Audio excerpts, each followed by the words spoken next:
Há muitos termos que descrevem os movimentos dos membros e de tantas outras partes do corpo. A maioria dos movimentos é definida em relação à posição anatômica, sempre em relação à posição anatômica, por isso que é muito importante ter essa posição anatômica de uma maneira muito clara, muito bem definida nos seus estudos. E esses movimentos ocorrem dentro de planos anatômicos muito específicos e ao redor de eixos alinhados com esses planos. Assim, embora que a maioria dos movimentos ocorra nas articulações em que há encaixe de 2 ou mais ossos ou até mesmo cartilagens, há várias estruturas não esqueléticas, ou seja, não ósseas, que também se movimentam, como a língua, os lábios, as pálpebras. Os termos de movimento também podem ser avaliados ou analisados em pares de movimentos que são opostos. Assim, os movimentos de flexão e extensão geralmente ocorrem em planos sagitais em torno de um eixo transverso ou transversal. A flexão indica, por exemplo, a curvatura ou diminuição do ângulo entre os ossos ou partes do corpo. A maioria das articulações, por exemplo, a articulação do cotovelo, a flexão se refere ao movimento em direção anterior, ou seja, o movimento que projeta o segmento para frente.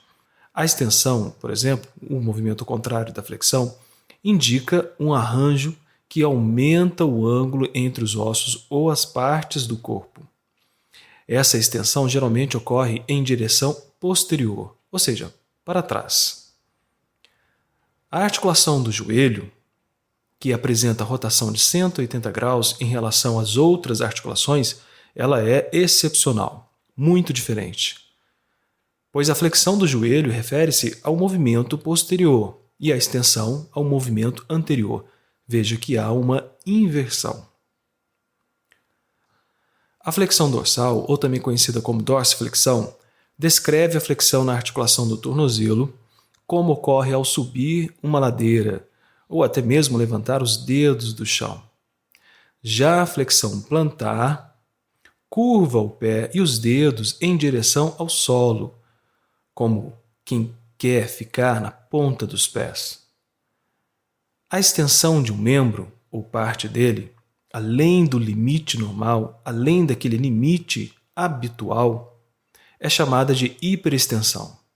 Essa hiperextensão pode causar danos, como a lesão no efeito chicote ou chicotada, que é o que acontece quando o pescoço durante a colisão na traseira de um automóvel faz com que a cabeça oscile abruptamente para frente e para trás.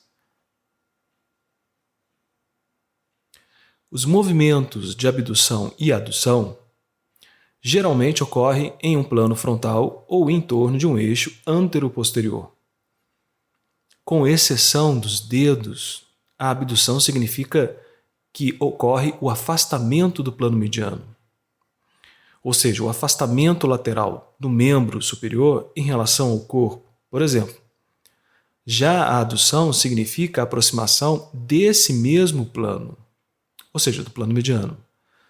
Na abdução dos dedos, das mãos ou dos pés, o termo abdução significa afastá-los, ou seja, o movimento de afastamento dos dedos, ou seja, das mãos ou dos pés, em relação ao terceiro dedo, ou seja, o dedo médio. Portanto, já muda o critério para o membro superior. Por exemplo, o afastamento em relação à abdução ocorre em relação ao eixo do corpo. Em relação aos dedos das mãos ou dos pés, o critério, a base, para que você determine se o movimento é de abdução, de afastamento ou de adução, de aproximação, ocorre em relação ao terceiro dedo, seja da mão ou dos pés. A circundação. Esse tipo de movimento é um movimento circular que consiste em uma sequência de flexão, abdução, extensão e adução, em um único movimento, ou na ordem inversa, talvez, de tal forma ou de tal maneira que a extremidade distal do membro que se projeta, que se movimenta, da parte que se move em círculo, ela desenha, de uma maneira virtual, um círculo completo. Essa circundação pode ocorrer em qualquer articulação na qual seja possível realizar todos os movimentos mencionados, como flexão, abdução, extensão e adução. Um exemplo de articulação ou do local onde ocorre a circundação são as articulações do ombro e do quadril. A rotação é um movimento de giro ou a revolução de uma parte do corpo ao redor do seu eixo longitudinal. Como ao virar a cabeça para o lado, por exemplo, é um tipo de rotação. A rotação medial, ou rotação interna, aproxima a face anterior de um membro do plano mediano, do seu plano mediano, ao passo que a rotação lateral ou rotação externa afasta a face anterior do plano mediano. A pronação e a supinação são os movimentos de rotação do antebraço e da mão que giram a extremidade distal do rádio, medial e lateralmente, ao redor e através da face anterior da una, enquanto a extremidade proximal do rádio gira sem sair do lugar. A pronação causa a rotação medial do rádio, provoca essa rotação, de modo que a palma da mão fique voltada posteriormente, ou seja, voltada para trás, e o dorso voltada para frente, anteriormente. Quando a articulação do cotovelo é fletida, ela é dobrada, a pronação move a mão de forma que a palma fica voltada inferiormente, ou seja, para baixo. Por exemplo, ao apoiar as palmas das mãos sobre uma mesa. A supinação é o movimento inverso de rotação, que gira o rádio lateralmente e faz com que ele descruze em relação à una, recolocando o antebraço em pronação na posição anatômica. Quando a articulação do cotovelo é fletida, ou seja, dobrada, a supinação move a mão de forma que a palma fique voltada superiormente, para cima. A eversão é um outro movimento. Já a eversão afasta a planta do pé, por exemplo, do plano mediano, girando o pé lateralmente. O pé em eversão completa também esta em flexão dorsal. Já a inversão move a planta do pé em direção ao plano mediano, girando a planta do pé medialmente para dentro. O pé em inversão completa também esta em flexão plantar. A pronação do pé, que se refere, na verdade, a uma associação de eversão e abdução, que resulta no deslocamento inferior da margem medial do pé. Oposição. A oposição é outro movimento no qual a polpa do polegar, ou seja, do primeiro dedo da mão, é aproximada da polpa de outros dedos. Esse movimento é usado, por exemplo, para pinçar, ou abotoar uma camiseta, ou simplesmente levantar uma xícara pela alça. A reposição. Esse movimento descreve o movimento de retorno do polegar da posição de oposição para a sua posição anatômica, para a sua posição normal. Protrução. É um movimento anterior para frente, como na protrução da mandíbula, mandíbula deslocada para frente, dos lábios ou da língua. A retrução é um movimento posterior, ou seja, um movimento para trás, como na retrução da mandíbula, dos lábios ou da língua. Esses termos semelhantes, ou os termos semelhantes protração e retração, são mais utilizados para descrever os movimentos anterolateral e póstero-medial da escápula na parede torácica. Isso faz com que o movimento anterior e posterior do ombro sejam acionados, ombro para frente ou ombros para trás. A elevação. A elevação é o deslocamento de uma parte do corpo para cima, como na elevação dos ombros, ou de ombros, que é uma expressão muito comum, ou da pálpebra superior ao abrir o olho, ou até mesmo da língua ao ser comprimida contra o palato, contra o céu da boca. A depressão desloca uma parte para baixo, uma parte do corpo para baixo, como na depressão dos ombros, em posição relaxada, da pálpebra superior ao fechar os olhos, ou do afastamento da língua a partir do palato, do céu da boca. Agora vamos falar das variações anatômicas. Na maioria dos livros de anatomia, eles descrevem a estrutura habitual do corpo, ou seja, o padrão mais comum. Às vezes, porém, a variação de determinada estrutura dentro do âmbito normal é tanta que o padrão mais comum é encontrado em menos da metade das pessoas.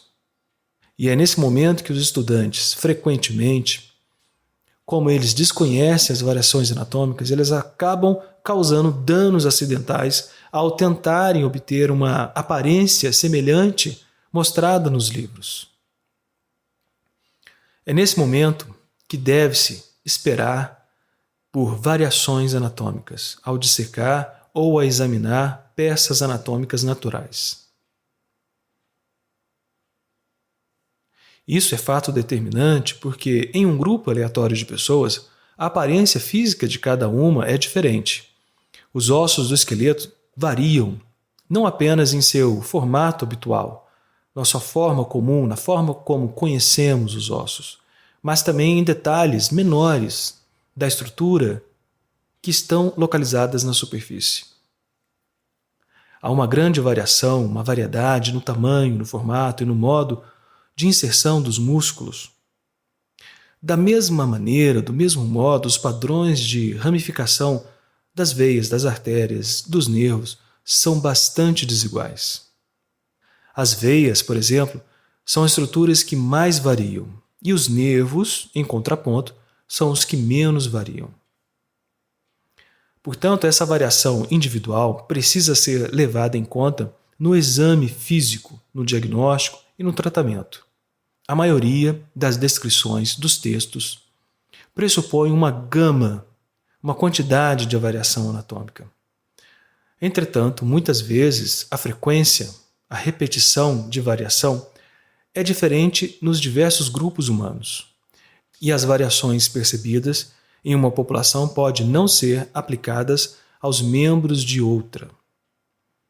Algumas dessas variações, como as que ocorrem na origem e no trajeto da artéria cística até a vesícula biliar, são clinicamente importantes. E qualquer cirurgião que opere sem conhecê-las, sem o conhecimento, sem prever essas variações, certamente terá algum tipo de problema. Portanto, as variações são importantes, principalmente na clínica.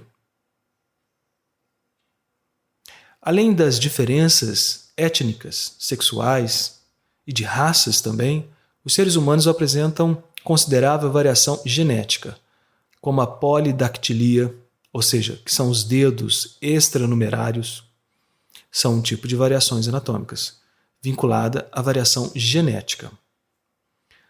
Portanto, aproximadamente 3% dos recém-nascidos apresentam uma ou mais anomalias congênitas significativas.